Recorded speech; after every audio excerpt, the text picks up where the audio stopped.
All right, guys. So when we left off with the Bailey School kids, remember, werewolves don't go to summer camp. So all the kids were about to go to bed, and Mr. Jenkins told, I think it was Eddie, that he could sleep outside if he wasn't scared of the wolves. Anyway, there was a big thunderstorm, and the lights went out. Everybody's in their pajamas. Let's figure out what happens next. Over in Cabin Grey Wolf, the girls got ready for bed by lantern light too. When all the girls were in their bunks,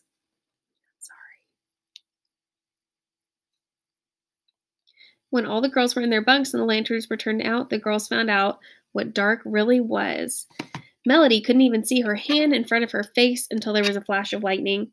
She was just starting to get drowsy when Liza whispered her name. Melody, can I sleep with you? I thought you were scared of the top bunk, Melody said into the darkness. Liza hoisted herself onto Melody's bed. Please, I'm more scared of the dark. Oh, all right, Melody sighed and squeezed over to one side of the tiny bed as Liza snuggled down under the covers. Melody was too crowded to sleep, so she stared out the window beside the bed. A lantern from another cabin cast an eerie glow on the nearby trees. Thunder rumbled in the distance. The rain pounding on the roof nearly put her to sleep. Melody's eyes shot open just as a bolt of lightning cut through the sky. The light was so bright she could see the hunched figure of a hairy beast dashing into the woods. So you see him. Oh, there he is, dashing into the woods. Melody grabbed Liza's arm. Did you see that? Leave me alone, Liza muttered. I'm trying to sleep.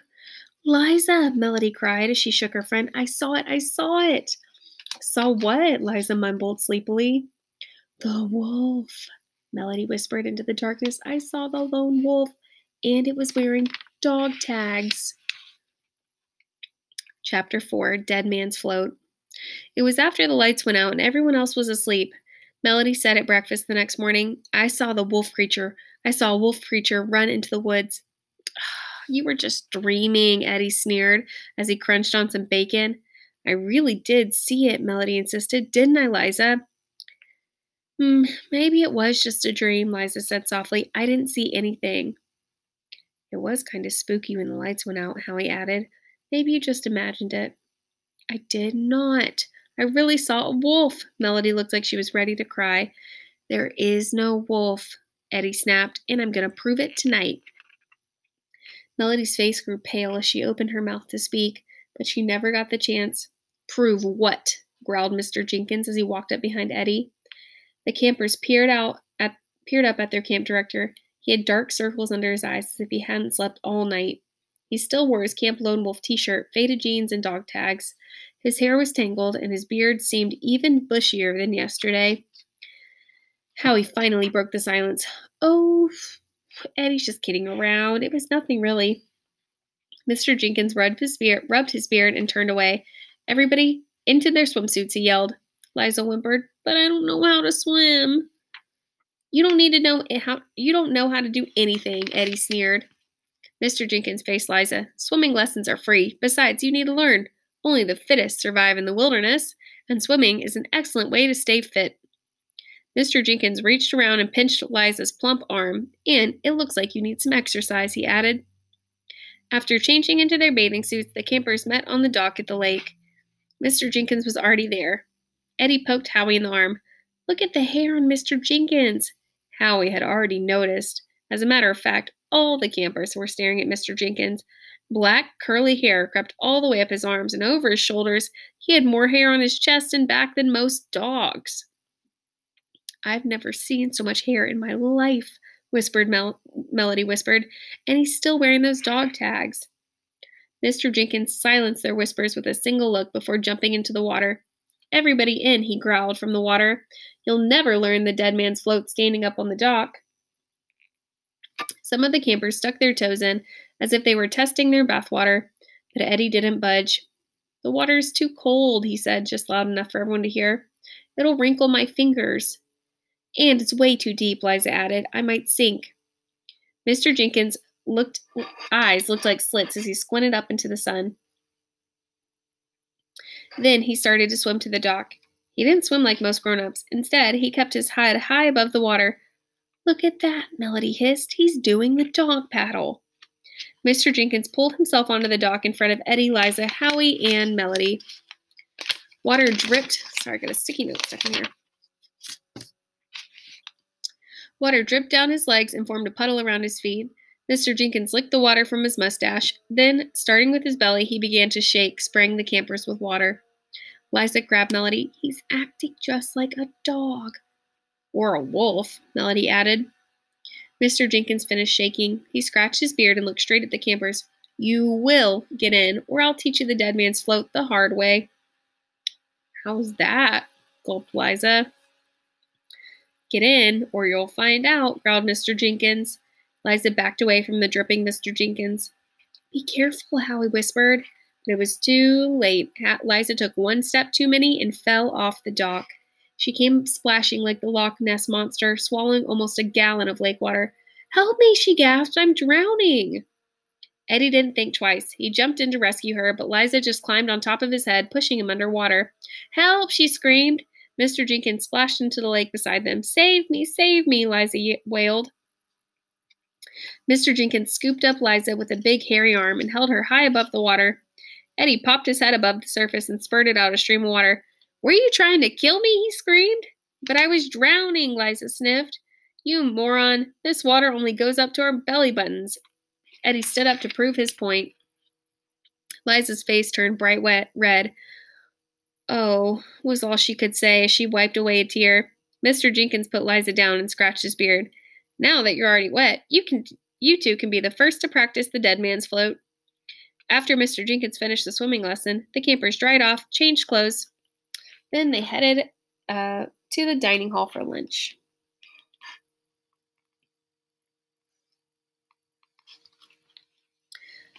I wonder what torture the hairy Mr. Jenkins has planned for us now, Eddie said with a mouthful. Howie gulped down the last of his bologna sandwich. Maybe he's going to give us lessons on how to yell as loud as a foghorn. Oh, guys, let me point out this word where it says bologna. Where'd it go? Right there. That doesn't look like bologna, does it? It looks like bologna. Did you know you spell bologna that way? I thought I'd point it out. Maybe Mr. Jenkins isn't so bad, said Liza. After all, he did save me. They didn't have to wait long. Everybody finish up your lunches and head for the softball field. Let's play ball, Mr. Jenkins' voice boomed from the corner of the dining hall. The other counselors headed for the door, but most of the kids took their time. Gee, Liza said, doesn't this guy ever rest? Eddie shook his head. I doubt it. After all, he does have huge circles under his eyes. Besides, werewolves don't sleep at night, Melody murmured to herself. By the time the campers had finished playing softball, it was late in the afternoon. Boy, I'm beat, Liza yawned. Me too, Melody said. I'll sleep like a rock tonight. Howie laughed. Too bad Eddie's going to sleep on a rock tonight. You can't be serious, Melody gasped. Aren't you afraid of the lone wolf? Of course not, Eddie said as he wiped sweat from his forehead. Don't worry, I'll sleep like a baby. Eddie didn't talk much during supper or around the campfire that night. Mr. Jenkins sat in the shadows and began telling the kids about the ways of the wolves. Naming our camp after a wolf is very appropriate. Wolves work together in a pack. They're much like a family. As campers, we should learn from the wolves and work together. Aren't wolves mean? Asked one of the campers. Mr. Jenkins' black hair swayed above his shoulders as he shook his head. Wolves have to eat just like you and me. They only prey on animals that aren't able to keep up with others. You sure know a lot about wolves, Mr. Jenkins, said Liza. Well, you might say I've had some first-hand experience with them, he explained. What kind of experience, Melody asked. Mr. Jenkins smiled. Let's just say I've studied wolves. But if wolves work together, why did you just tell us the legend of the lone wolf? Howie blurted. Mr. Jenkins' eye teeth gleamed when he grinned. That means these two right here. Your eye teeth gleamed when he grinned, so he grinned really big. Last night's story was about an unusual wolf, perhaps an outcast. It could have been a werewolf, suggested Melody. Maybe that lost boy turned into a werewolf. So you believe in werewolves, Mr. Jenkins asked. How very interesting. People in the Middle Ages believed in werewolves, and so did some tribes of American Indians. I guess many people still do believe in them. Eddie stood up. I don't believe in werewolves, and I'm going to prove it. Mr. Jenkins looked at Eddie. And how will you prove that? By sleeping outside tonight. A hush fell around the campfire as the kids at Camp Lone Wolf stared at Eddie. Mr. Jenkins licked his lips before speaking. Are you sure you want to do that, Eddie? It gets awfully dark out here at night. Eddie swallowed and hesitated a moment. I'm not afraid of the dark, and I'm not afraid of wolves because there aren't any around here. It's just a stupid legend somebody made up to scare kids, but it doesn't scare me. Mr. Jenkins rubbed the hair on his chin. You're welcome to sleep outside tonight if you really want to, but make sure you sleep by the fire. That'll help keep the wild animals away. I think we've got enough time to do one more chapter. Oh, yeah. A Cold Night in Camp Lone Wolf, Chapter 5. Eddie didn't really think there were any wolves within 2,000 miles of Camp Lone Wolf, but he put his sleeping bag next to the fire just in case. Howie stood close to the fire with Liza and Melody. He threw a twig on the blaze and looked at Eddie. You don't really have to sleep out here. We all know you're not chicken. Why don't you come inside? Yeah, it's too cold, Liza shivered, in spite of her blue Bailey school jacket. I'm as warm as toast, Eddie said as he snuggled down in the sleeping bag. Melody pulled up the hood of her jacket. You'd have to be crazy to want to stay out here, especially after what I saw last night. You ought to sleep inside where you have a perfectly warm, safe bed. I'm safe and warm right here, Eddie insisted. Melody sighed, shaking her head. Well, you can't say we didn't warn you. It's your funeral, Howie shrugged.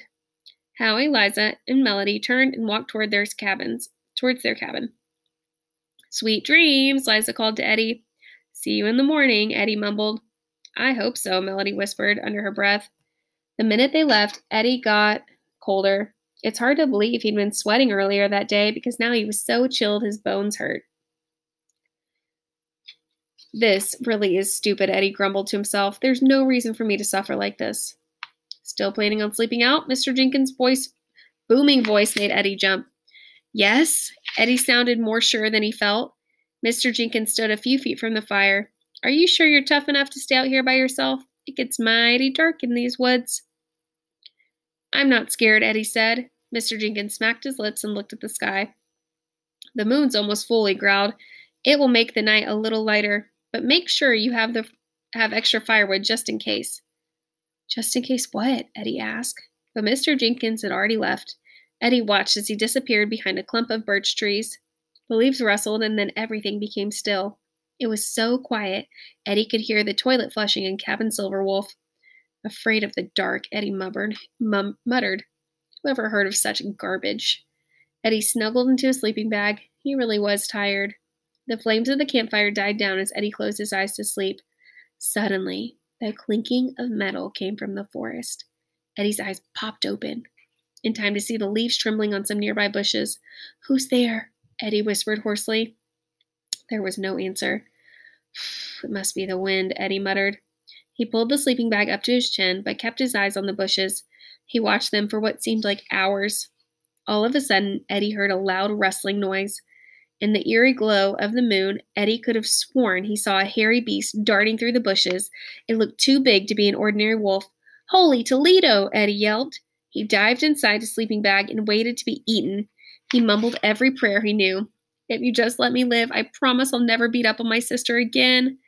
Then he heard it, a howl that started softly and grew louder until it pierced the night. The fire, Eddie remembered. He scrambled out of his sleeping bag and frantically searched for twigs to throw on the dying fire. His hands got tangled in the vines, leaving scratch marks on his skinny arms. Eddie didn't notice because another howl echoed from the bushes. It sounded closer now. Eddie's hands closed around a bundle of twigs and dry leaves. This better work, he said as he threw them on the campfire. Eddie heard another howl as he took a deep breath and blew on the leaves and twigs. There was still no flame. He blew harder and watched as the twigs caught fire and started burning. Look, there's the wolf. Oh my gosh. He kept blowing on the burning twigs until the flames jumped high in the air. You can't get me now, Eddie yelled into the forest. The howls changed to yelps, then died away. Wow, that really worked, Eddie exclaimed, but I don't know for how long. He looked once more at the bushes before he dashed into Cabin Silverwolf. Wake up, he screamed. A few kids grumbled from under their covers. "Shut up, we're trying to sleep," Howie mumbled from his bunk. Eddie bounded up to Howie's bed. "What do you think you're doing? Get off my bunk!" Howie shrieked. Eddie grabbed Howie by the shoulders. "I heard it!" "Heard what?" Howie asked. "The wolf. I heard the werewolf." "Maybe in your dreams," Howie grumbled. He hated being woken up. "Listen, this is for real," Eddie declared. "Didn't you hear it too? I thought you didn't believe in werewolves." Howie laughed. Werewolves. Then they both heard the howl of a lone wolf in the distance. "Now do you believe me?" Eddie said soberly. So we will pick up on chapter 6 on Wednesday.